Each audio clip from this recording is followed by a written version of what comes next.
നമസ്കാരം. ചരിത്രവായനകൾ പലപ്പോഴും നമ്മളെ അത്ഭുതത്തിന്റെയും നിഗൂഢതകളുടെയൊക്കെ വലിയ കലവറയിലേക്ക് കൂട്ടിക്കൊണ്ടുപോകാറുണ്ട്. അത്തരത്തിൽ ഒരു വലിയ ചരിത്രത്തെ അന്വേഷിക്കുന്ന നോവലാണ് ദീപു മാഷിന്റെ മുകിലൻ എന്ന് പറയുന്ന ഒരു നോവൽ. ഇതിന്റെ തലക്കെട്ടിൽ പറയുന്നത് പോലെ ബി നിലവറയിലെ നിധിയുടെ ചരിത്രം തേടുന്ന നോവൽ അതാണ് മുകിലൻ.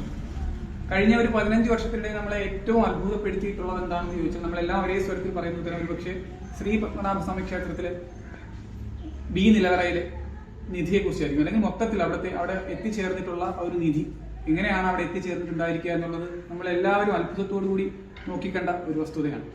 അത്തരത്തിൽ ഈ നോവൽ വായിച്ചു കഴിയുമ്പോൾ അതവിടെ എങ്ങനെയായിരിക്കും എത്തിച്ചേരുക എന്നുള്ളത് ഒരു സംശയവും നമുക്ക് തോന്നാത്ത വണ്ണം ഇത്രയും മനോഹരമായിട്ട് വളരെ വലിയ തെളിവുകൾ നിരത്തി ദീപു മാഷ് അവതരിപ്പിക്കുന്നത്.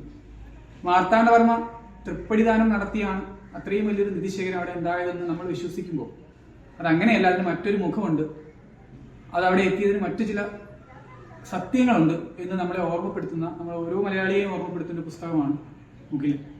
ഓരോ പുറവും മറിച്ചു പോകുമ്പോൾ ജിജ്ഞാസയുടെ ഒരു വലിയ ലോകമാണ് നമുക്ക് അദ്ദേഹം തുറന്നിട്ട് തരുന്നത്. ഔറംഗസീബിന്റെ മുകിലപ്പട, മുഗുൾ സാദത്ത് ഖാൻ എന്ന ഔറംഗസീബിന്റെ പടത്തലവൻ, അദ്ദേഹത്തെയാണ് മുകിലൻ എന്ന് വിശേഷിപ്പിക്കുന്നത്. അദ്ദേഹം ഇന്ത്യയുടെ വടക്കേ അറ്റം മുതൽ തെക്കേ അറ്റം വരെ ഒരുപാട് ക്ഷേത്രങ്ങൾ കൊള്ളയടിച്ച് ഒരുപാട് വിഗ്രഹങ്ങളും ഒരുപാട് സ്വർണ്ണാഭരണങ്ങളുമായി ടിപ്പു സുൽത്താൻ പോലും എത്തിച്ചേർന്നിട്ടില്ലാത്ത തിരുവിതാംകൂറിൽ എത്തുകയും അവിടെ നിന്ന് അദ്ദേഹത്തിന്റെ പടയ്ക്ക് തിരികെ പോകാൻ കഴിയാത്ത വണ്ണം അദ്ദേഹം അവിടെ അകപ്പെട്ടു പോവുകയും ഒടുവിൽ കടന്നൽ കുത്തേരി വരികയും ചെയ്യുന്ന ഒരു വലിയ ക്രൈം ത്രില്ലർ എന്ന് തന്നെ വിശേഷിപ്പിക്കാവുന്ന ഒരു നോവലാണ് ശ്രീ മുകിലൻ, ദീപു മാഷിന്റെ മുകിലൻ. അദ്ദേഹം കുഞ്ഞായിരിക്കുമ്പോൾ അദ്ദേഹത്തിന് കിട്ടിയ ചില നാട്ടുശീലുകൾ, കുഞ്ഞു കുഞ്ഞു കഥകളും മുത്തശ്ശി കഥകളും ഒക്കെ അദ്ദേഹം ഭാവനയുടെയും തെളിവുകളുടെയും വലിയ ഒരു അകമ്പടിയോടുകൂടി വളരെ വലിയൊരു നോവലായി നമുക്ക് മുന്നിൽ അവതരിപ്പിക്കുകയാണ്. മതിലകം രേഖകൾ വിസ്മരിച്ചു പോയ ഒരു വലിയ സത്യം, അല്ലെങ്കിൽ ഒരുപക്ഷെ ആരും കണ്ടെത്തിയിട്ടില്ലാത്തൊരു സത്യം വളരെ ഒരു ചരിത്രാന്വേഷിയായ സിദ്ധാർത്ഥൻ എന്ന് പറയുന്ന കഥാപാത്രത്തിലൂടെ നമുക്ക് മുന്നിൽ തുറന്നു വയ്ക്കുകയാണ്.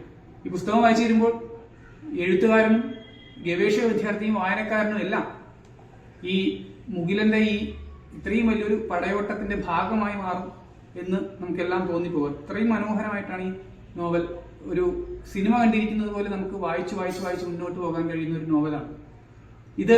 ഉറപ്പായും ഇതിലെ കഥാപാത്രങ്ങൾ അദ്ദേഹത്തോട് സംവദിച്ചിട്ടുള്ളത് പോലെ അദ്ദേഹവുമായി സംവാദം നടത്തിയിട്ടുണ്ടായിരിക്കും എന്ന് തന്നെ നമുക്കിത് തോന്നിപ്പോകും ഈ പുസ്തകം വായിച്ചു കഴിയുമ്പോൾ. ഇതൊരു വലിയ ചരിത്രത്തിന്റെ, ഒരു വലിയ സത്യത്തിന്റെ, മൂടിവെക്കപ്പെട്ട ഒരു സത്യത്തിന്റെ ഒരു വലിയ തെളിവാണ് എന്ന് പറയാൻ സാധിക്കുന്ന ഒരു പുസ്തകമാണ് മുകിൽ. ഇതൊരു ഹിന്ദു മുസ്ലിം ഐക്യത്തിന്റെ കൂടി കഥയാണ്. ആറ്റിങ്ങൽ കലാപത്തിന്റെയും ഉമയമ്മ റാണിയുടെയും ഒക്കെ ചരിത്രം മറന്നുപോയിട്ടുള്ള ചില സത്യങ്ങൾ ചൂണ്ടിക്കാണിക്കുന്ന ഒരു പുസ്തകമാണ്. ചരിത്രം മറച്ചു പിടിച്ച പല ചതികളുടെയും കൂടി പുസ്തകമാണ് മുകിലൻ. വളരെ മനോഹരമായ ഒരു ചരിത്രം നമുക്ക് സമ്മാനിക്കുന്ന ദീപു മാഷിന്റെ മുകിലൻ.